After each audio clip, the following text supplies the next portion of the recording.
What's up, everybody? It's Alex from Heavy New York, calling from the quarantine zone again in New York City. And on the phone, we got Aaron of My Dying Bride. Thank you so much for your time today. I appreciate it, man. Yeah, my pleasure, Alex. It's good to be here. How are you? I'm doing all right for quarantine standards. How are you? Yeah, we're doing okay. We're fine. We've got enough food. We've got enough toilet roll, plenty of pasta. So we're doing okay at the moment. We will survive. We will get through this. We will get through this. Yeah. But I really enjoyed your latest album, The Ghosts of Orion. Do you just want to talk about how the making of this record was, being that it was 5 years since the release of your last album? Do you almost consider this just picking up from where you left off after Feel the Misery, or do you think that this was kind of like a fresh start for My Dying Bride? Definitely the latter. This was a fresh start for us.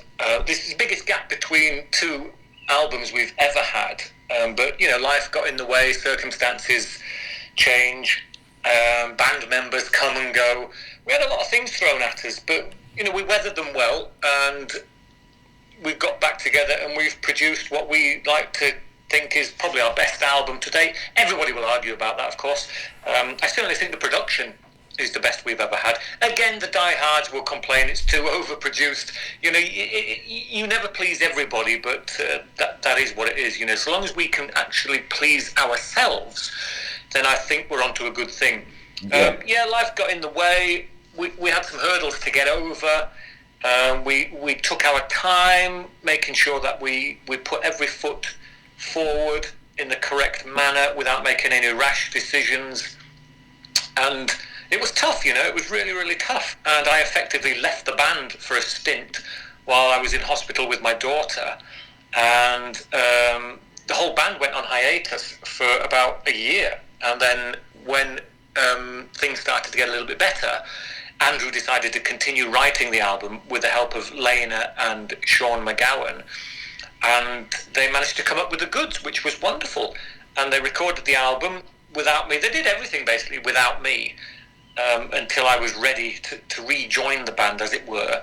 Mm-hmm. We lost our drummer Sean Taylor Steels right on the eve of recording, but that without being disrespectful to Sean, that turned out to be a bit of a silver lining in that particular cloud, because the studio producer and engineer Mark Minette is big friends with Jeff Singer, ex-Paradise Lost drummer, and Jeff's drum kit was actually in Mark's studio because Jeff had been doing some session work. So when we informed Mark we no longer have a drummer, he was totally chilled and said, "That's fine, I've got a drummer, come down anyway and let's see what happens." So we met Jeff, we played the album to Jeff, and he drummed it in 10 days, and it was absolutely marvellous. And Jeff is now our drummer, and he's a lovely guy, very nice, glad to have him with us. We've also got Neil on guitar, but Neil Blanchett joined after the album was recorded, so he's not on it. Okay. And so when all the music was done, I finally decided it's time for me to put my vocals down. I wrote the lyrics, and I went into the studio, and it was a real task, This is where it was nothing like just carrying on from the previous album. I thought I could waltz into the studio, do what I do, and go home in a couple of weeks thinking, job done. But it was far from that. The rest of the band had raised the bar a bit when it came to songwriting, and I was still in old-fashioned mode, and what I was doing wasn't working. And it was evident that it wasn't working. So I had to reteach myself how to vocalize properly, and with the help of Mark and Andrew, our guitar player, we managed to get me there eventually. But there were times when I thought, this is so difficult, why am I even bothering? I'm not enjoying this anymore. There's no point being in a band if you can't get some reward from it in whatever form that may take. And I saw no rewards in being in My Dying Bride while I was recording the vocals for this album. Mm-hmm. But Mark and Andrew were there. They were persistent, and they were gentle to begin with, and then they were a bit more severe towards the end. But that's fine. I needed that kick up the backside, to be able to bring my goods to the table, and I'm glad they did, because I think I've never sung better on this album. So trials and tribulations, but we got there in the end. It was hard work, but I think it was worth doing, and I'm really pleased that they pushed me, and I didn't end up leaving the band and sitting at home now thinking, what have I done? Yeah. Well, what I was curious about is, and this could just me being, like a fan of the band, but like if you really were to play me like a segment of a song, like, and you compare that, like I almost feel like every album stands out on its own from, Turn Loose the Swans or As the Flower Withers to For Lies I Sire and all this. Like, is it almost fair to say that every album is almost kind of like a self-portrait of who you and the band are at that particular time in a way? Yeah, and I think it has to be for many bands who write and deliver honest music. We don't write the hits. We don't write 3.5 minute songs with great choruses and catchy guitar solos, because people who do that, that's fine. They're not really writing for themselves, I don't believe. They're writing for mass appeal and the big bucks. And that's absolutely fine. There are worse jobs in the world. But we write songs with passion and with feeling, and they do to some extent mirror the lives that we are leading at that time. And I think most artists, their work will be reflected in their lifestyle, the things that they do, their experiences. And it's the same with us. You will see, if I listen to some of our past releases, particular songs, they will remind me exactly what I was doing back then and how I felt at that age. And the Ghost of Orion is no different. Tired of Tears was the song that is really reflective of my current or the time I've most recently spent, which was a horrible time in the hospital. Childhood cancer is one of the most terrifying things you could ever experience. But I couldn't fill the album with that because it would have been such a depressing album for me as well as other listeners. And I would never have wanted to listen to the album. And we would have never have played any of the songs live because it would be too personal. But there are personal moments on every album. We just don't want to fill the albums with those moments. It would just be too much. Mm-hmm. So it's fair to say, like, you try to capture a moment when you are, like, recording a song. But, sometimes you're working on a song for, days and weeks. And, your songs aren't exactly, as you said, it's not exactly you guys are New York City hardcore where your songs are a minute and a half long. Yeah. So do you find, like, maybe the longer you work on something, the harder it is to kind of maintain that moment or maintain that motion that you wanted to express? No, I don't think so, because on the longer songs, to us, they don't feel long, and therefore there isn't chance for it to become tedious to us. And so far, the feedback from a lot of our fans and the press, indeed, have expressed how when they listen to a 10-minute long song of ours, they don't realise that by the time it's over, that time has already gone. The songs don't keep repeating themselves, and that's the good thing about it. If you're constantly repeating yourself for a 10-minute song, then tedium will set in pretty soon. But we like to change it up a little bit, keep it more interesting, because we don't want to play the same boring stuff over and over again. We want to keep it interesting, fresh, but without losing sight of our roots. Some cynics will claim that My Dying Bride haven't changed much in our 30-year career, and that's fine. We know what we like, we know what we're good at. We're good at doom, death, and gothic, and a mixture of all three. But to keep it interesting, we do stray away from those boundaries a little bit, and we add that personal touch, which makes the music very honest. And it's a fair comment that we may not have strayed too far from our roots in the last 30 years, but it's because we like doing this. And if we stray too far and start to dislike what we're doing, then we will cease to be My Dying Bride. Mm-hmm. So we continue to do what we do because we feel we have messages that we want to say to people. We want to express ourselves. We've got thoughts and feelings that we need to get out of our bodies and into some other vessel. And for us, that vessel is My Dying Bride. Yeah. Well, I feel like, My Dying Bride's music has been rather, like, experimental on the periodic table of metal subgenres. I remember when I was first getting into you guys, to hear a song like For You, I found it crazy to think like a song like For You was sung by the same guy who sang She Is the Dark or something like that. So I feel like it has to be like trying new things is always part of the creative process for My Dying Bride, right? Yeah, well, that's true. And when we first formed back in 1990, death metal was massive. And we all loved death metal, we all loved doom metal, and I particularly loved a lot of the gothic stuff, not just the music, but the literature as well. So when we formed My Dying Bride, we sort of decided to incorporate all three genres into our music, which could have been fatal because the doom metal fans might not have liked the goth and the death metal fans might not have liked the doom and the goths might have hated all the guitars. So it could have been a recipe for disaster, but we somehow managed to get all the ingredients balanced just right. And it has enabled us to play so many different festivals. We've done goth festivals, black metal festivals, doom festivals, standard metal festivals, folk. I don't know why we've done folk metal festivals, but we get invites to all these different subgenres.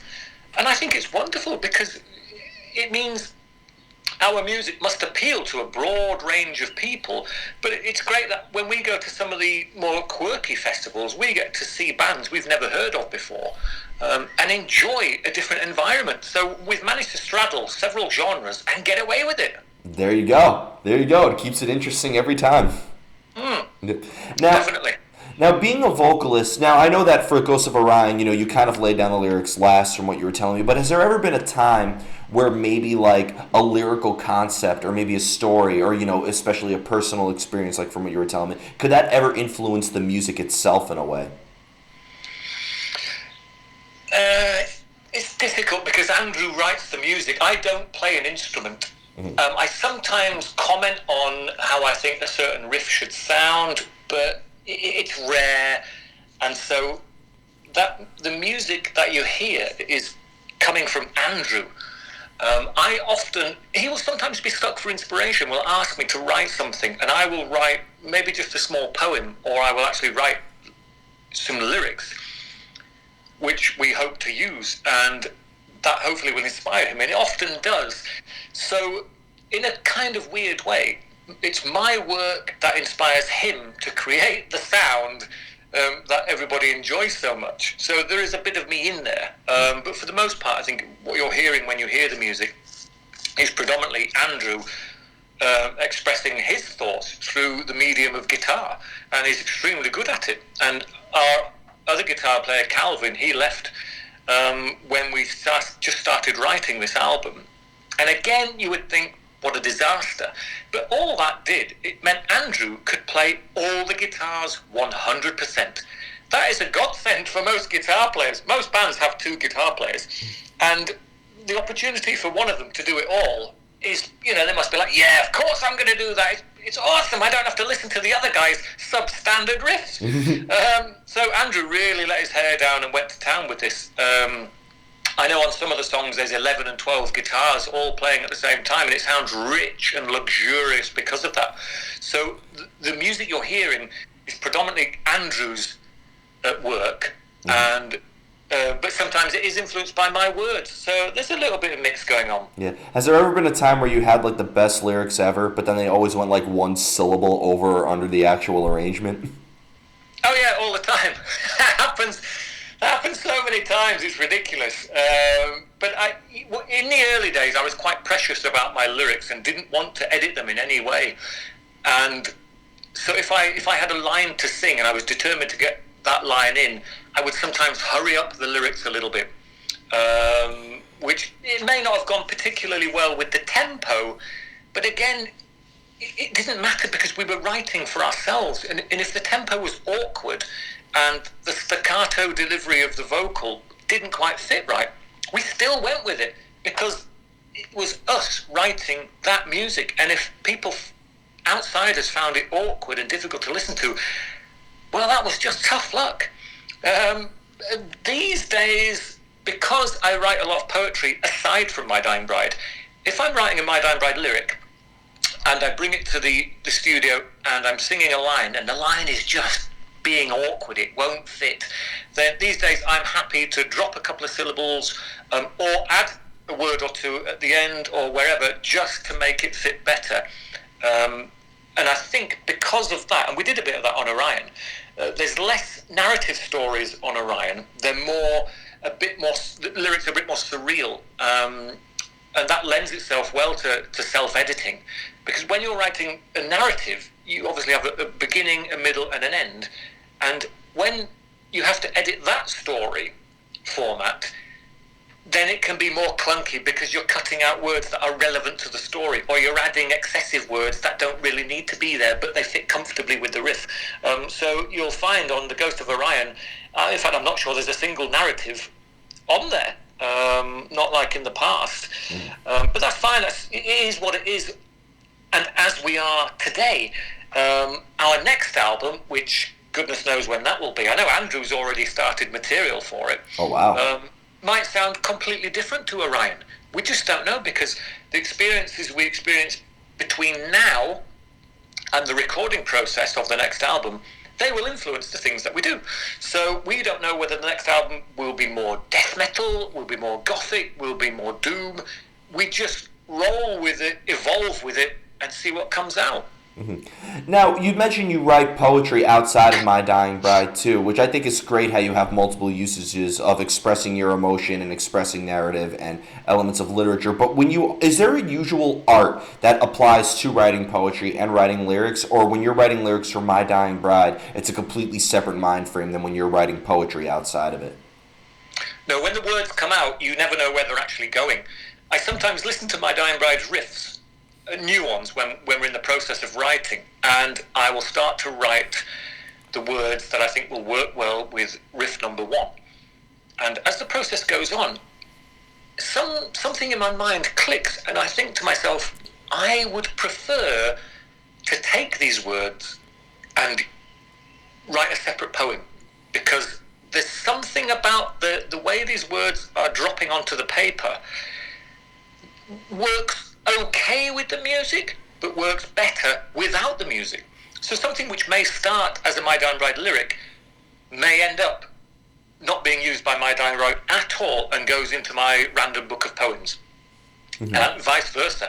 If I decide, total silence, one evening, it's quiet, there's nothing much happening, I've got a nice glass of wine, and I think I'll just jot some words down and see what happens.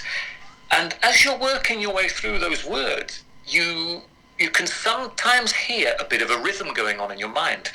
And then that's when you email them over to Andrew and say, I've got this section here, and it could do with something with a beat a bit like this. And because I can't play anything, I have these ridiculous recordings where I hum the idea. And I put the words to them. And something that started out as a poem and not relating to My Dying Bride whatsoever can appear as a My Dying Bride lyric. So, it just works either way around. There's no formula. I'm not strict about it. I don't sit down and say, this has to be a My Dying Bride lyric, because I don't need boundaries like that. Writing, I think, should be flexible. And, you read these books on how to write proper poetry, and it's fine. There are rules and regulations in the world of poetry writing, but a lot of them are nonsense. They date back 200 years. And if you want to stick to those rules, fine, be academic and absolutely correct. But I think when you're doing that, you're incorporating less of your own body, mind, and spirit in the poem, because you're forcing the words you really want to say into this template that John Keats sorted out 300 years ago. And it just doesn't work for me. So when I eventually publish my book of poetry, which I am working on, and I think the next year or two will release, I have a suspicion that actual poets, certainly those of an academic lean, will probably think, ooh, he's breaking all the rules, how dare he? But those people who just like interesting, well-written words might appreciate it a lot more. Yeah. So I like poetry because it's a good way of expressing yourself. It's a bit fanciful, obviously, but I just don't like the rules of poetry. Yeah. You like the Beat Generation, like a William Burroughs or Jack Kerouac or something like that. Yeah, exactly, yeah. And it's just, who's going to tell you the rules? If you stand up, they quite often have poetry reading nights in a great little bar in Halifax where we live. And I've not read anything yet, but I go down and I have a drink and I sit in the corner and I sit there and I watch these these people delivering their words, and I think it's really good. Some of them are just reading off paper, and you can tell that they're sticking to the rules, and it's not very imaginative. It's you kind of, they're ticking the boxes, and it's fine. You give them a small round of applause, that's fine. Then you get some nutcase who shows up. They're not reading off any piece of paper, and they're going off on one. They're pulling their hair out, they're rolling around on the floor. The delivery is so passionate and fevered that you think, oh my God, I don't care if this guy is breaking all the rules. He's brilliant. There you go. It almost seems like there's always... I've always said from what you're telling me, it's like music theory in a way, where like it's good to know music theory, it's good to, have like a background and converse with other musicians about it, but don't be dictated by the knowledge or anything like that. It's good to know it, but it's not good to be enslaved by it. That's exactly right. I've read the books on poetry, and I like some of the stuff I see, and I understand the rules. But I don't necessarily always obey them. Of course. I have two more questions for you, if that's cool. But like, when it comes to like getting inspired to write, whether it is for My Dying Bride or whether it is for your own personal literature, do you almost kind of have to like put yourself in a certain room? Like a lot of artists right now are using this time in isolation to actually really get inspired to write. Or does inspiration or ideas just come out of nowhere sometimes when you least expect it? They do arrive from almost anywhere, which is good. I'm doing my daily exercise walk around here, a couple of miles walking. And as I say, the weather's been glorious lately. And just hearing the bird song is so much louder now because there's no background noise, because there's hardly any traffic. You would normally see across the sky several planes in a day. Now, I've seen one plane in a week. That is unheard of. Yeah. So there's less background noise going on. And so the wildlife is so much more audible these days. And when you're taking a stroll, you sometimes just feel inspired to just write something down. I've always got pen and paper with me because I'm obviously a pretentious English person. And I quite often like to sit on a gate to a field and just write something down because I feel inspired by the sounds and the sights and the smells and just how I feel in general. But I read a lot also. Inspiration comes from many of the books that I read. And weirdly, sometimes you might buy a book thinking this is really going to inspire something. I can just tell by the review, the title, and from what other people said about it, there'll be some great My Dying Bride lyrics coming from here somehow. And you read it all and there's nothing. And then you might read some fanciful comedy, and there's lots of weird ideas coming out there. And despite the fact that they're full of mirth and they make you laugh, there's a seed there which you think that could be twisted completely on its head and become something quite melancholic for My Dying Bride. So really, inspiration can come from anywhere, and that's great. Films, television, other people you speak to, and of course your own experiences. I'm open to inspiration, and let it flow in as much as it wants. As soon as it flows in, I convert into something I like, and it flows back out again. Which is amazing. It seems like it could come from anywhere, and it seems like everything, whether it's lyricism or poetry, it always seems to be 100% organic. Yeah, again, I don't. I've read poetry writing exercises on the internet, and I've had a go at them, and I think, okay, let's do it how they think it should be done. Let's do it the right way. And you're just going through the motions. There's no love. There's no passion. And it just becomes a rudimentary exercise, and you just think, I'm banging my head against the wall here. Why am I forcing myself down this narrow passageway when my mind is way bigger than that, and I've got such more things to express that I don't need these rules? So yeah, you should just expand your mind. Write what you want. No one's going to tell you it's right or wrong. And I always encourage people, particularly people who might be feeling a little bit low, and you've got... your mind is chitter-chattering away in the background. There's always something going on in your mind, and you can't shut it up. There's voices, not necessarily demonic voices, but there's always something there that's bugging you and annoying you. Write it down, because when you do that, you quite often take the words from your mind and you dump them on the piece of paper, and that can often free up your mind, and you may realize that those voices aren't there anymore. And it doesn't matter if you if you're not going anywhere with these words, it's not necessarily poetry. No one else is going to read them, but you never know. Out of that creative moment, you might come up with a whole new lease of life. You might love writing, and with that comes clarity of mind. Give it a go, everybody. There you go. And the final question I wanted to ask you is, I figure you'll be the best artist to ever ask this, because this is always the most difficult question in every interview, and I save it for last. You ready? Okay. All right, because I've noticed in the new My Dying Bride album, Ghosts of Orion, you have Your Broken Shore, that's just under 8 minutes long. Your Woven Shore is just 2 minutes, but then you have the Old Earth that's 10.5 minutes, and so on and so forth. How do you and the guys in My Dying Bride know when a song is done? That's a very good question, because we're not entirely sure. Because of my circumstance recently, Nuclear Blast was so patient. They never ever gave us a deadline for the album, which basically meant we could have still been tweaking it today. And Andrew, having the opportunity to tweak the songs endlessly, he rewrote a couple of the songs. Well, not necessarily rewrote them, but added and tweaked and edited and nurtured the songs several times over, because he had the luxury of no deadline. And we've never had that in the past. Normally you have a deadline and you sort of say, okay, is everybody happy with the song as it is? Not, when you've got 6 band members, they all want their input, hence long songs. But because Andrew was doing it himself, there's less long songs these days. There's a couple, obviously. But songs don't necessarily need to have an ending. They can just carry on forever if you are inclined to go that way. As I mentioned earlier, there's less sort of narrative storytelling songs on this album. Those will always have an ending, because, they basically start, once upon a time, you go off on a journey, and everybody lives happily ever after. And the song should end around about then. But because I've been a bit more open with the lyrics this time round, the songs could have ended whenever. Mm-hmm. And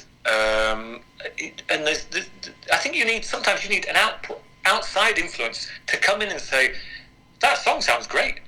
You don't have to tweak it anymore. It just sounds great. End it there. It's brilliant. And you sort of look at each other and go, okay, great. That's what we needed, because we would have carried on forever. Mm. So, yes, some need an ending, and no, some don't. Just carry on writing them.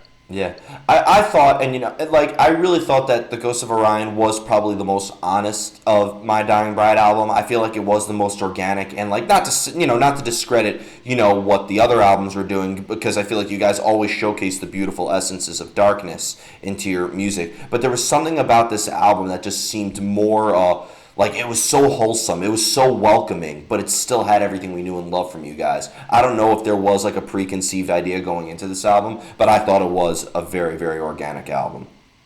I appreciate it, Alex. Thank you. No, there's not a lot of planning goes into an album. As I say, Andrew's already working on the next one. But I've no idea which direction we're going with it. And it's the same with Ghost of Orion. I didn't know what the lyrics would be about. I didn't know what direction the music would be in. Some people have decided amongst themselves that this album harks back to the sort of period of a line of Deathless Kings in our back catalogue. I can't see that, but I'm on the inside looking out. The fans are on the outside looking in, and they spot all kinds of things that we don't spot. Mm-hmm. We're never quite sure if the album's got too much death metal, not enough death metal vocals. Is it too fast? Is it too slow? We just write what we want to write and let other people decide whether or not it ticks all their boxes. I think it's got a nice organic flow to it.